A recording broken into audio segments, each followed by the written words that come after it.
மனிதனின் மனம். மனிதனின் மனம் மிகவும் விசித்திரமானது. மனிதன் முதலில் மனிதனாக வாழ வேண்டும். பிறர் துன்பம் கண்டு உதவும் மனம் வேண்டும். தமக்கு வரும் பிரச்சனைகள், சோதனைகள், சவால்களை சமாளிக்கும் மன உறுதி வேண்டும். தன்னம்பிக்கையுடன் எதிர்கொண்டு எந்த ஒரு செயலையும் நிதானத்துடன் உறுதியுடனும் பதற்றமில்லாமலும் இருந்து காரியத்தை முடிக்க வேண்டும்.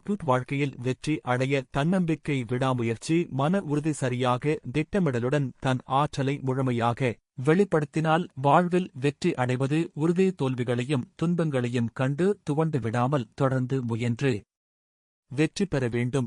வாழ்க்கையே ஒரு போர்க்களம், அதை வாழ்ந்துதான் பார்க்க வேண்டும். அதில் வெற்றி பெற்றே ஆகஸ்ட் வேண்டும் என்று முயன்றால் வெற்றி நிச்சயம் நம்மை தேடி வரும். மனித பிறவி மிகவும் மகத்தானது, அதே நேரம் வாழ்க்கை மிகவும் சிறியது. நம்மால் முடிந்த அளவு நம் குடும்பத்திற்கும் நம்மை சுற்றி உள்ளவர்களுக்கும் நல்லது செய்து மனதை தெளிந்த நீரோடை போல் வைத்துக் கொண்டு வாழும் ஒவ்வொரு நிமிடத்தையும் சந்தோஷமாக வைத்துக் கொண்டு வாழ்வாங்கு வாழ வாழ்த்துக்கள்.